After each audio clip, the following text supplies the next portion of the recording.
Good morning, YouTubers. Scott Watts here with Watts Way Farms. It's been a few days since I've recorded a video, and honestly, it's because it has been just nasty weather here for the last several days. Seems like for the past 4 days or so, every day has been rainy and cold and just terribly overcast. Well, today, fortunately, it's warmed up a bit. It's, nice sweatshirt weather, a little on the cool side, but definitely not cold.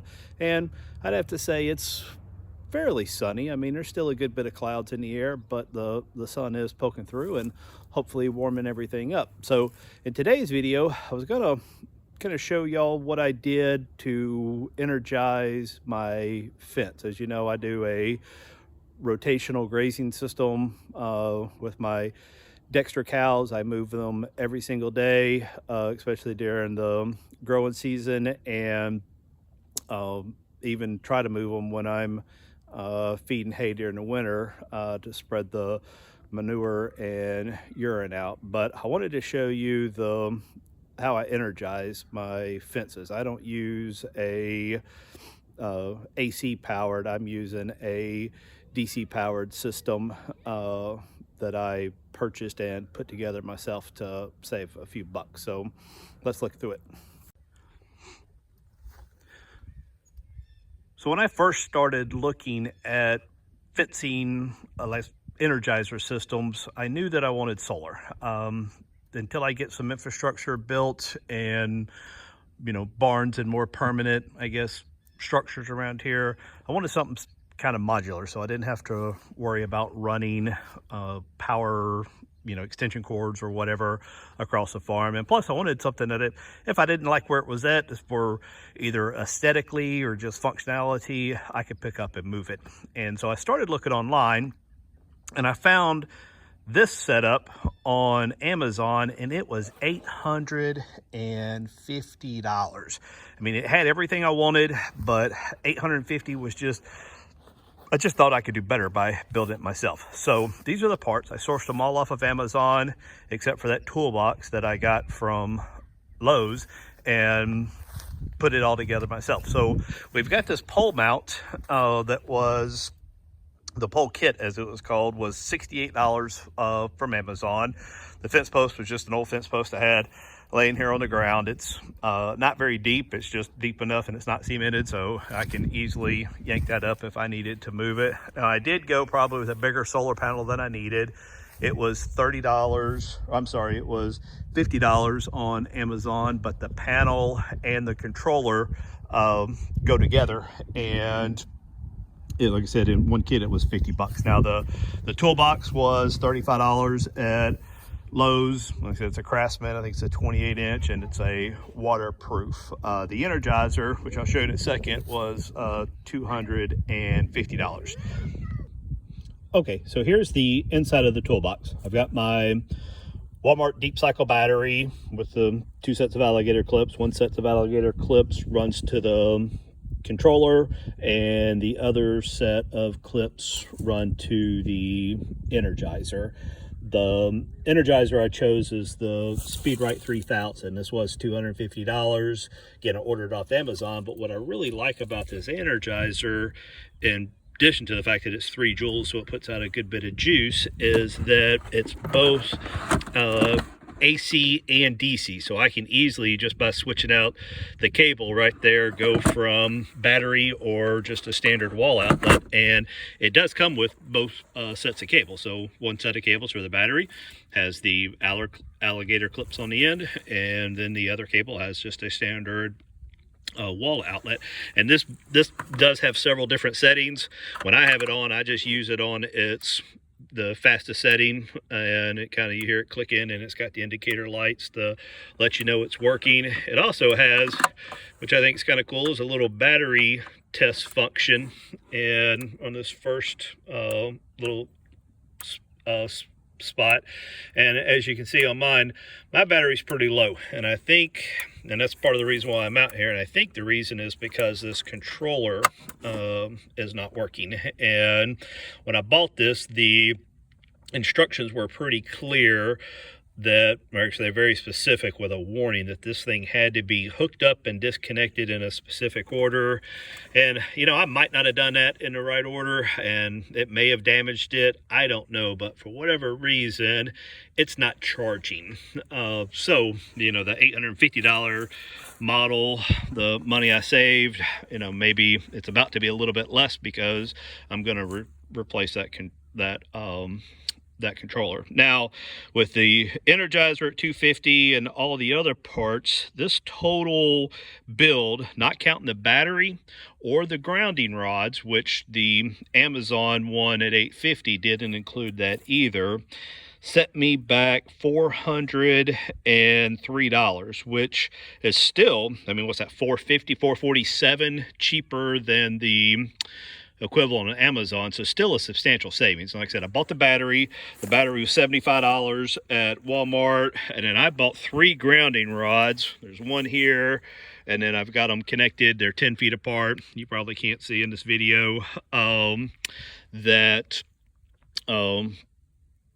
and I read, I guess the reason I went with 3 was that you wanted 1 grounding rod for every joule, and because that is a 3 joule Energizer, that's what I went with. And honestly, that was a bit of an overkill, but again, not knowing and new into this, that's what I went with. I bought those grounding rods at Tractor Supply for $15 a piece. So let me show you the challenge that I'm having right now. So I originally purchased and built this back in July of 2020, the end of July-ish, and I'm using it to power. I've got 3 strands of 12.5 gauge high tensile that runs from here all the way to my property line at the front of the property, and then another 3 strands that run from here to the side of my property line. In addition to that, on the other side of the driveway, and I don't know if you can see it, I've got 3 more strands that connect via wire ran under the driveway so that I can connect to it. And the way I rotate is I use poly braid for my rotating, and I just build the temporary paddocks, and then I hook to this wire to energize. So these 3 strands of the high tensile, maybe 1.5 miles total of wire. I mean, not a lot, but you know, a lot less than what this SpeedRite 3000 is planned, is rated, or I guess advertised to be able to handle. But my thought was that I started a little bigger than I needed, and one, it gives me a little bit more peace of mind because this thing puts out a lot of volts, and also, you know, the thought is it gives me the scalability as I expand. I eventually want to run similar type high tensile to the back of my property to make it easier when I have the herds back there. But my challenge today is that I'm just not getting as much juice as I should, and that's because the battery is going dead. Now, I test my fences constantly. Maybe it gives me a peace of mind to let me know that they're working and doing what they should to help, you know, keep my cows and pigs where they're supposed to be. Now, this doesn't control the pig fencing at all. This is just for the set of fence that I showed you.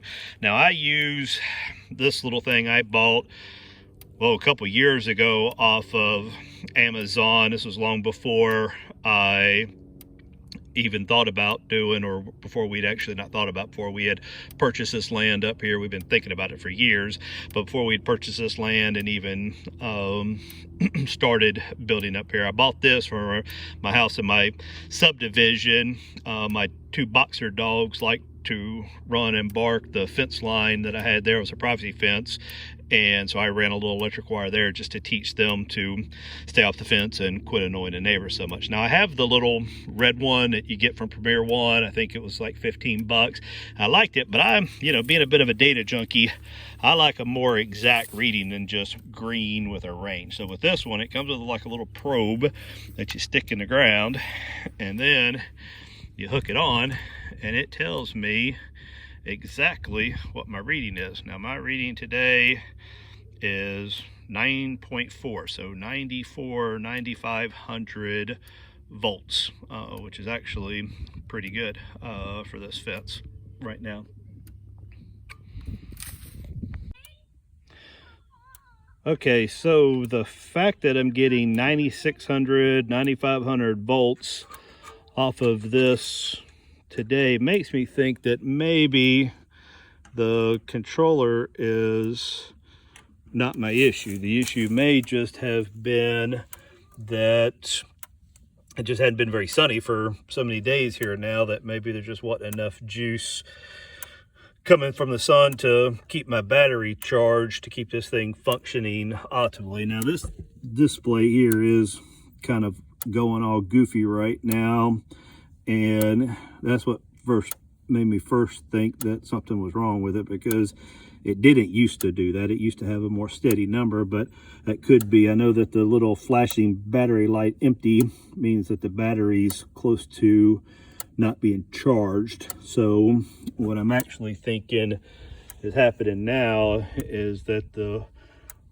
we're basically going straight from the solar panel into the fence, basically the energizer, that there's not a whole lot of stored power left in that battery. Now I do test my fences at least daily, sometimes multiple times a day, and yesterday I was getting, 5,400, 6,400 volts, not, 5,400 volts, yeah, 6,400, not the 9,600 that I normally get. Now I do know that when this thing is on a full battery and I connect the hot lead straight to it, where I'm seeing 97 here, that the max I've ever seen on here is 99, and 9,900 volts I figure is hot. Now the guy at the local extension office, it told me that really 4,000 is all you need for cows, and I've read online and that seems to be the consensus, but I figure more is better. So a hot fence will keep the cows in order. So what I purchased to install today, and I think I'm still going to, from Harbor Freight, I went yesterday and got this 100-watt solar charge regulator. It was $22. It's got these connectors on it, which I kind of like, which will make it easier to, maintain and whatnot. And I also bought, which had a few things, this was $11 or $10 and some change. It was this 6-piece solar connection cable kit. Again, it's got like these cigarette lighter ones and all that. I'm not gonna need those, but I like the connectors, and it's also got this little LED light that's supposed to tell me if the solar panel is actually sending juice down. So I figure this is nothing else with the connectors, and that little light will help me troubleshoot where I'm at. So we're still going to install that. So let's see how this goes.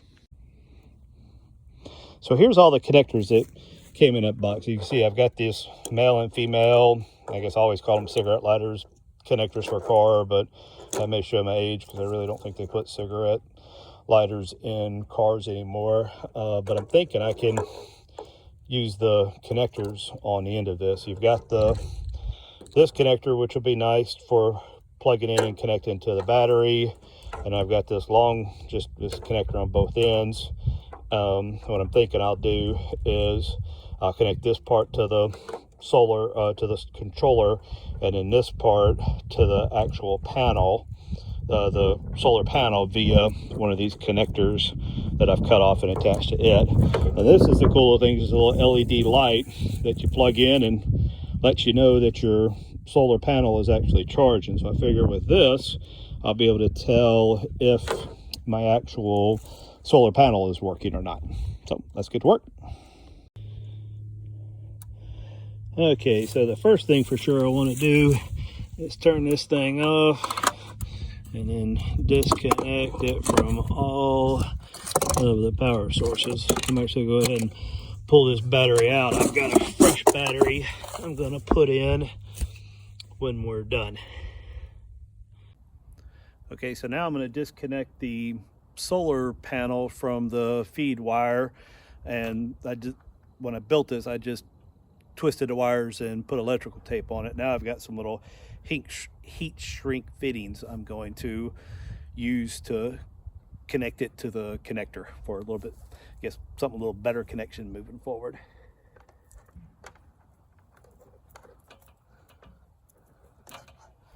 You know what? Actually, I'm going to take a little bit quicker approach to this versus trying to untwist all this, since I've got that extra feeder cable and that.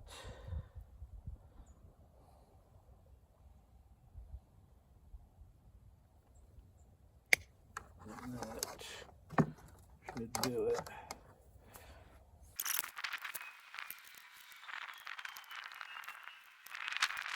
So it appears that the heat sink connectors I got for this wire are not going to work. This says 22 to 16 gauge, which is what I thought these were. I thought they were 16, but it won't fit in there. So versus running all the way back to town to get that and taking up more time than I want to give, I'm going to go back to the old-fashioned way of electrical tape and just twisting them together.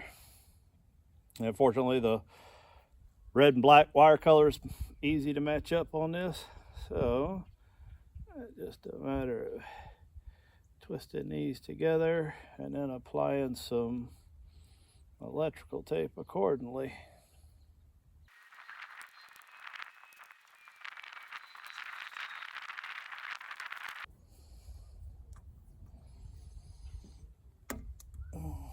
Okay, so there it is.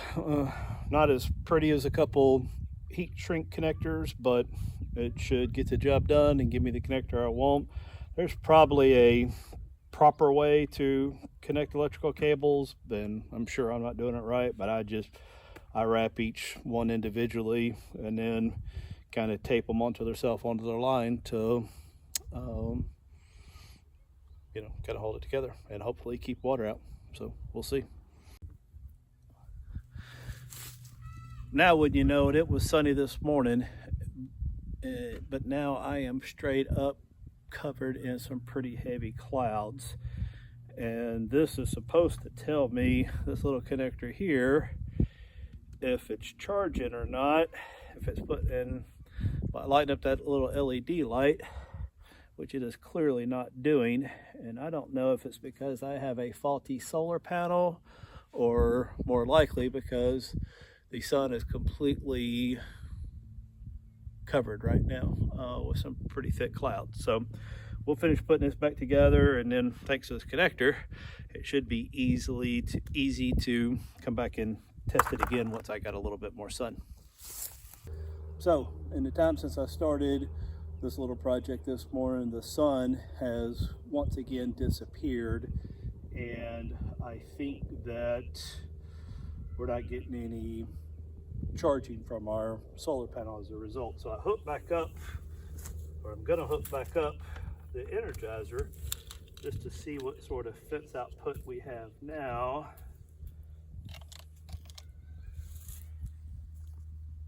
Turn on speed right 3000.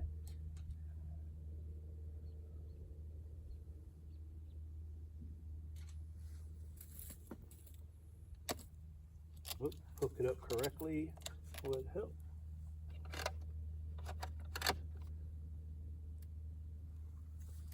And now you probably can't see this, but we're getting 64 or 6.4 volts, so 6400 volts. So kind of like what I was seeing yesterday. So earlier when the sun was out, when it was up in the 9,000 range, that means, or to me, that tells me that the solar panel is doing all of the work and that the battery was not, I guess, doing it. And I guess the question still remains, does that mean my solar controller was not working, or maybe we just didn't have enough sun to keep it going? I'm not getting rid of the solar charger or the solar controller because I do plan on doing the same setup for the pigs. Right now I've got this exact same setup for my pig pen, except I do not have solar. I'm just rotating batteries. I keep a battery on a charger and I just rotate it through to keep it full juice. I'm finding a battery over there lasts me easily a week plus a few days before it starts going down. Okay, so here is the finished setup. I've got the SpeedRite 3000 Energizer hooked back here. I've got my new solar charge regulator hooked back here and connected here now. The one thing, and this the other one was the same way. This has a couple of wires for load, and I believe the way it's supposed to work is you hook the solar to this first set. The battery here, it says battery, and then so this would go to your battery, this would go to your solar, and then your load. In essence, I should probably have hooked the Energizer here, and my understanding, the reasoning for that is so that if your solar drops too low or your battery drops too low, it's supposed to cut the load off. Well, I don't want that to happen. I want my fence to stay energized, so I kind of bypass that and just connect straight to the battery. Still, as you can see from the shadow, I got a little bit of sun, but I'm still not getting any lights on this LED charge indicator. So who knows, I may have wasted my 11 bucks on this. And this thing is supposed to be light up for the charging, and it doesn't look like it's lit up either. But I may go get my multimeter and play with this a bit more. But as you can see, it's all hooked up, it's on, and it is producing a much better charge. Again, this is a brand new fresh battery, of course, and now I'm getting 98 or 9,800 volts, which to me is a really hot fence. The cows have learned to respect that very well. I mean, honestly, I could leave this fence off for a few days and the cows wouldn't even know it. Okay, so I don't know how well this is going to film, but in an attempt to further troubleshoot if I have this thing working or not, went and got my multimeter, and so this is the solar feed from the panel, and if I hook to it, I'm getting 23 volts coming out of it, so that appears to be working. If I hit my battery, I got 12.8 volts coming out of it, so that seems to be working as well. So let's hook the charger up, and then let's take the clips off and see what, if any, reading we get from this. This is kind of hard. These aren't the right probes for this.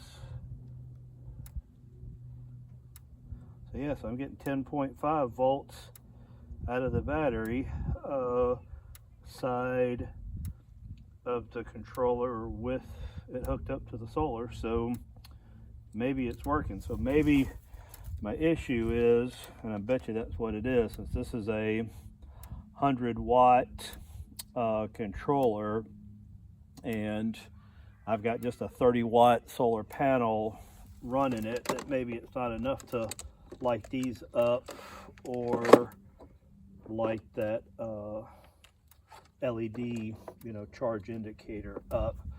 But either way, we're going to go with this as it is. I mean, it works. I'm going to keep testing my fence every day like I always do and see what happens. Now, one thing that might be worth noting was I did have to go in and drill a 5/8 inch hole there in order to accommodate the size of this connector.